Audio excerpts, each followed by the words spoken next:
Everybody. So today we're going to continue on this delving into the origins of the Cold War. How do we get from a two countries that are allies during World War II, and yet within a few short years become bitter enemies? And so your objective today is to get a better understanding of the underlying causes, the underlying reasons why these two countries become such bitter enemies. And we're going to take a look at things from the Soviet perspective first, then we're going to take a look at the United States perspective, because to understand really the issues that are beneath the Cold War here, we really have to understand multiple perspectives. We can't just look from one side or the other. So let's take a look at the Soviet perspective first. Now, remember, the Soviet system itself comes out of the ideas of Karl Marx. The last lecture, I really talked about this giant shadow that Karl Marx casts. And if you recall Marxism, his idea is that elite capitalists, the elites, the ruling classes, the wealthy, have controlled the system throughout history, and that the capitalist system works for the elite wealthy and maybe an occasional person here or there. It doesn't work for everybody because workers work their tails off for the business owner to basically have multiple homes and get rich. And so, from a Marxist communist perspective, it's capitalist leaders who want the system to stay in place because they get wealthy off the backs of the workers. And so, and by the way, if you understand this fundamental underlying argument, you're going to understand politics a little bit better today.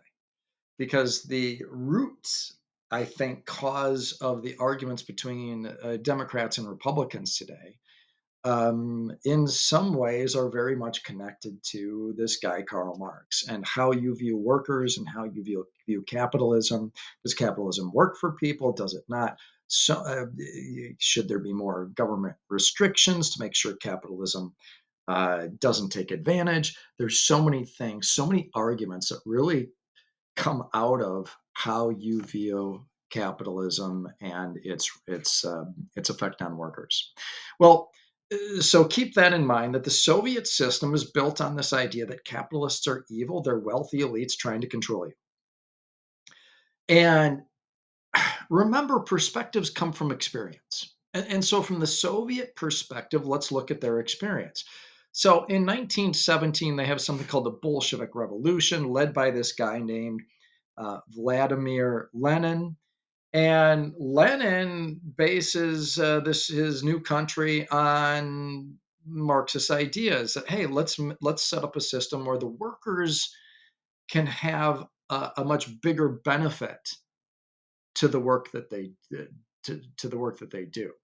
The idea is that a wealthy elite shouldn't benefit from all the work that the workers do. And by the way, this is going to be very appealing to blue collar workers. It's going to be very appealing to people who basically look at the system, look around and say, yeah, I've been working my tail off. And meanwhile, my boss gets rich. And so this system is appealing to those people. You have to understand that. And shortly after Vladimir Lenin orchestrates the Bolshevik Revolution against a czar, Tsar Nicholas II, who was known for using secret police, known for basically ruling as an authoritarian dictator. And Lenin had led this revolution against him. It was very tough on the Soviet people. The Russian people were starving, they were poor, and in many people's minds, it was the fault of the Tsar. Well, Lenin overthrows that Tsar, but elites who had supported the Tsar fight back. And so there's a civil war in Russia shortly after this Bolshevik Revolution. And guess who helps the pro Tsar forces? It's Western democracies. Britain, France, United States support the pro Tsar group. Now, when you think about the underlying perspective that capitalists are against, it's the elites that are against the workers, and you look at the civil war that's going on, you're going to say, oh, Tsar Nicholas II, the wealthy elites, they don't like this change in system because everybody's going to be more equal. That's why they're fighting. And so when Western democracies take the side of what's known as the White Army, they take the side of the Tsar and his allies. That just fits into the Soviet or Vladimir Lenin's communist perspective that, yeah, see, capitalists are out to get us. They don't want us to win, they don't want us to succeed. And so the experience in the Soviet Union is that, yeah, Western democracies are out to get us. Well, not so much the people themselves, they've been fooled by their leaders. So anyway, that's a perspective. Well, then let's go into World War One and World War Two. Remember, Russia lost more citizens and soldiers than any other country. In World War One, Russia lost probably about 2 million or so soldiers, and they lost another million citizens. This is more than uh, pretty much every other country. Germany is probably pretty close. In World War Two, the Soviets lost maybe as much as 8 or 9% of their population. They lost between 20 and 27 million soldiers and citizens. Why?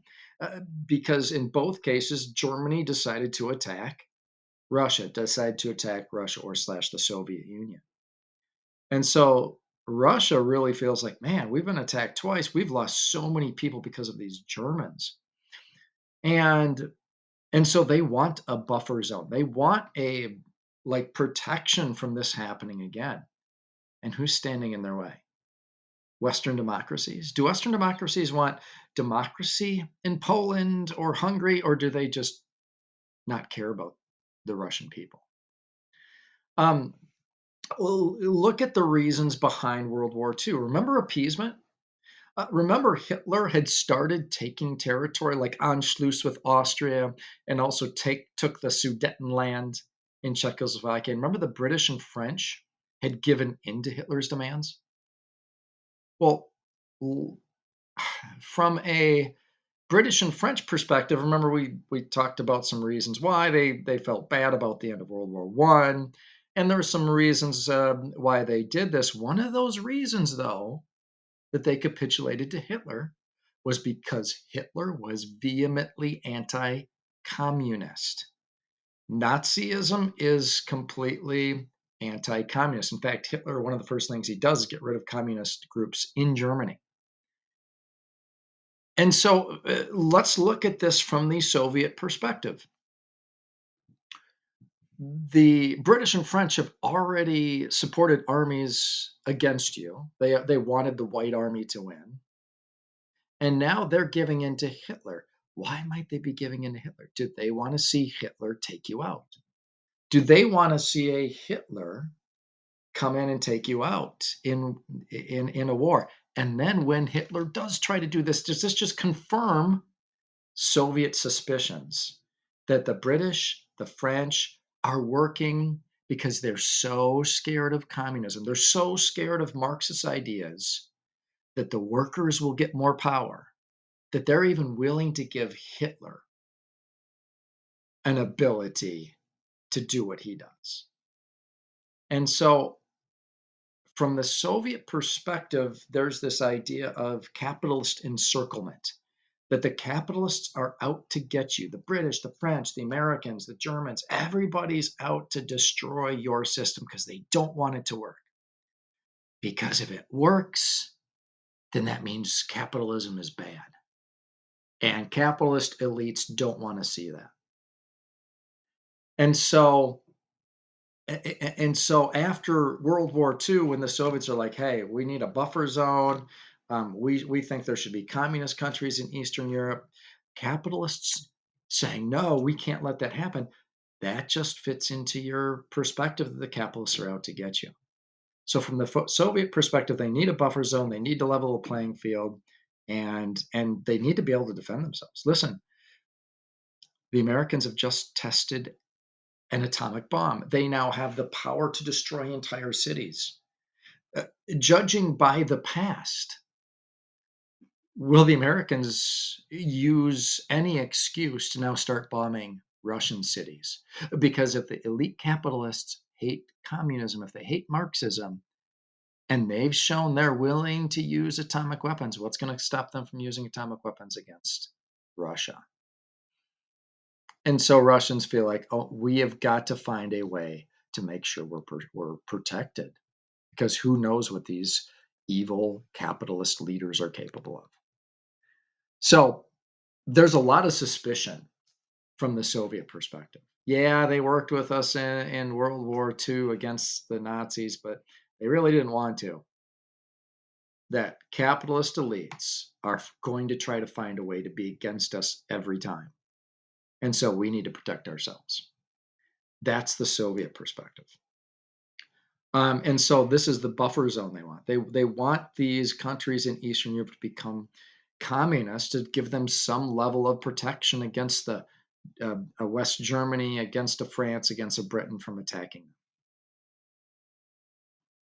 Well, let's talk about the U.S. perspective then. So, from the U.S. perspective, capitalism works. Capitalism is about freedom. It's about government not taking control of the economy. It's the freedom to make your own choices and improve your own life through hard work and skill development. And it might not work great right away for everybody, but anybody has the chance or the opportunity. That's the capitalist perspective. And so when Marx emphasizes worldwide worker revolution against capitalism, capitalists will be like, yeah, Marx is so wrong. And the reason why he's emphasizing pro worker is just because he wants more power. And from a US perspective, this is shown when Soviet leaders eliminate competition. That Marxist communism, Marxist socialism, in order to succeed, they have to have ultimate power. And so when Lenin comes to power, they want to eliminate all competing ideology, that you have to vote for communists. There's no choice. That the Soviet Union, which they do, they eliminate religion, and that's because they don't want you to actually have freedom. They do not want opposition voices.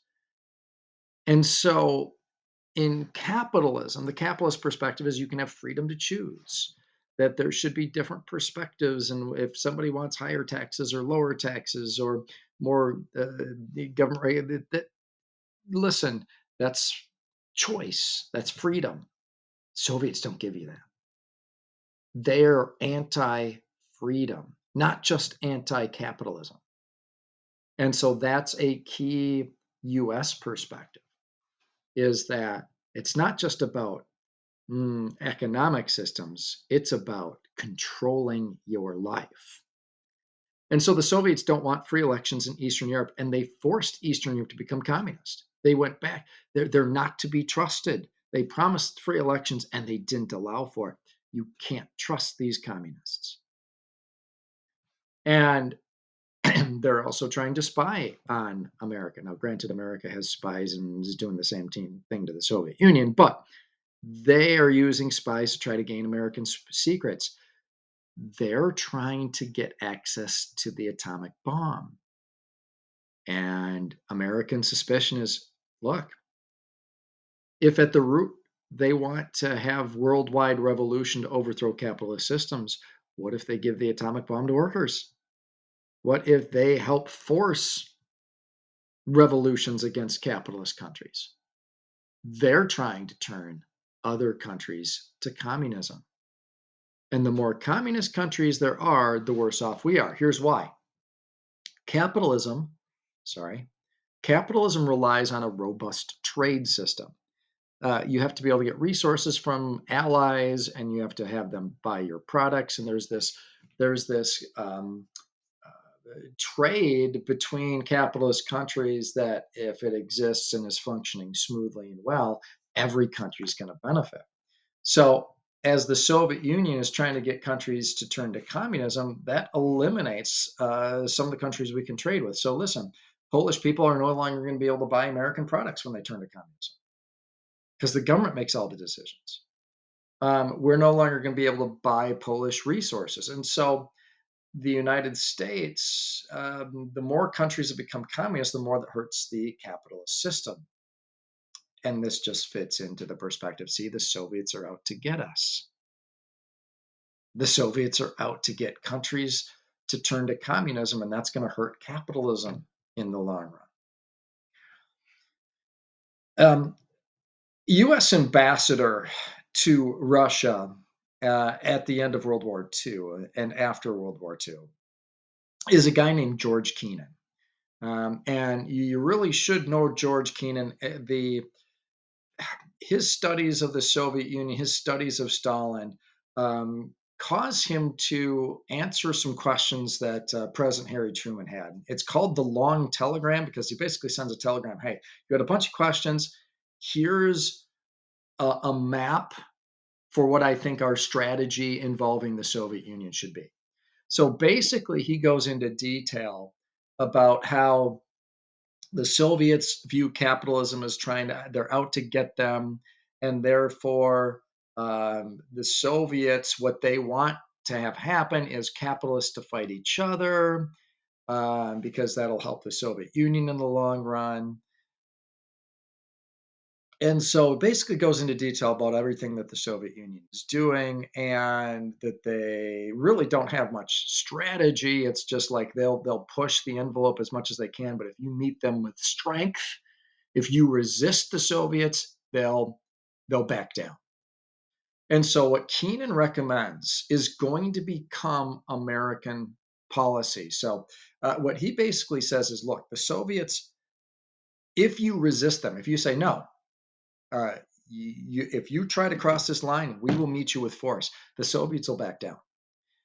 Yeah, he looked at Soviet troop strength, military strength, said, look, they understand they're not strong enough to take on the world. They're not strong enough to defeat capitalist countries. But based on their history, capitalist countries will appease. They don't want war necessarily. So Soviets will push you and to test you to see how far you're willing to give in. So Kennan's recommendation is we need to meet the Soviets with strength. We need to draw lines and say, no, you're not crossing this line, and be willing to step in. And then Kennan also says, look, there's a bunch of countries around the world that are struggling. Africa, there's a bunch of countries that are just becoming countries in Africa as Britain and France lose control of their colonial empires. There's countries in Asia that are struggling. China's in the middle of a civil war. And basically, Kennan says, look, if we don't go in and help these struggling countries, if we don't go in and not just say, oh, I hope you pick democracy, good luck. We need to go into these countries and we need to give them money and we need to help their economies. We need to go like actually help stabilize their governments. We need to give them military support potentially. We need to make sure that we help poor countries develop thriving capitalist democracies. Because if we don't, the Russians are going to go in. The Russians are going to send their spies, they're going to send money in to support communist parties throughout these poor countries in the world. And the more countries that turn communist, the more power that gives the Soviets and the less power that gives capitalist countries. So Kennan's like, we got to build positive reinforcement through these countries and by helping other countries strengthen their democracies.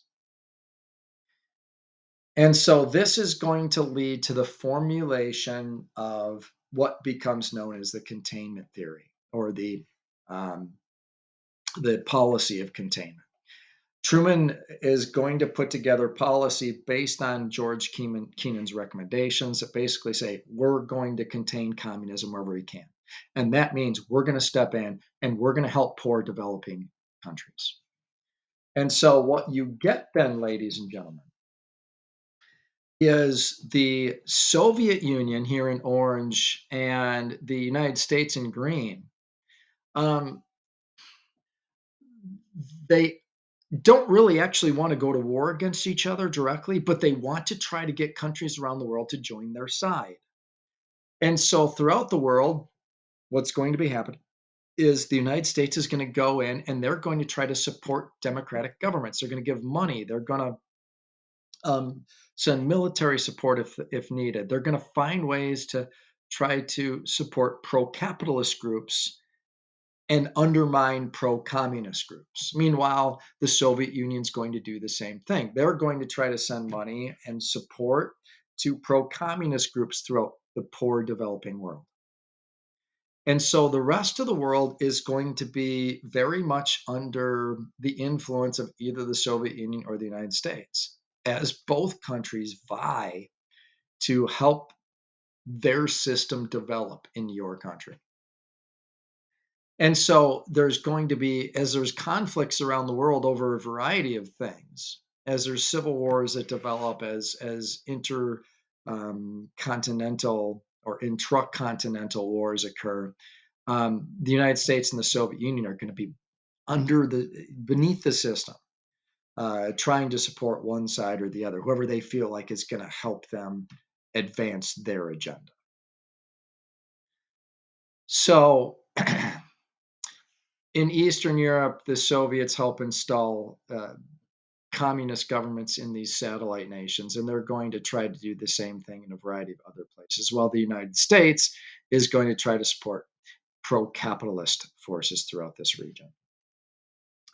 Um, you're going to get into then our first major topic, the first thing then that Truman tries to do under the umbrella of this concept of containment is aid to Greece and Turkey. Greece and Turkey are both struggling countries. They're struggling majorly economically at the end of World War II. There's social upheaval in their country. There's lots of protest. Workers, especially, are like demanding more pay. And the Soviet Union is sending people to try to foment these rebellions, to foment this upheaval, and try to get it so communists can win majorities in these countries so they can become communist countries. Well, keep in mind, who does communism appeal to? It's going to appeal to poor workers because the idea is, hey, guess what? You know how workers, how when you work really hard, you get paid like 8, $10 an hour? Yeah, of course, it would have been less, obviously, back then. You know who gets paid millions of dollars a year? The owners. Who's doing most of the work? The workers. Who gets most of the pay? The owners. That's not fair. We're going to make it so that there's no more owner, that all of you are the owners. And so all that, those millions of dollars that he makes, that's going to go to you. So you're going to make more. This is going to be appealing to poor workers. And so there's growing movements towards communism in Europe at this time because there's a lot of poverty after World War II. There's a lot of people struggling. And so there's growing communist movements in these countries. And so Truman gives a speech on aid to Greece and Turkey. He says, look, we got to go in there and we got to help these countries. Remember, this is based on kind of George Kennan's ideas that we've got to really support pro-capitalist democracies in these countries. Because if we don't, the Soviet Union's going to find a way to get in there, and those countries are going to fall to communism, and then they won't be trade partners with us anymore. So how far should the U.S. go in keeping these countries from devolving into chaos or turning to communism? Should we send troops? How much money should we send? So Truman proposes $400 million. That's American tax dollars going to help the people of Greece and Turkey. So what do you think about that? We're going to be debating that next week. I hope you enjoy this lecture. I hope you really understand kind of what's going on beneath the surface of why the United States is so suspicious of the Soviet Union, why the Soviets are so suspicious of Western democracies. Thanks for watching. Have a great day.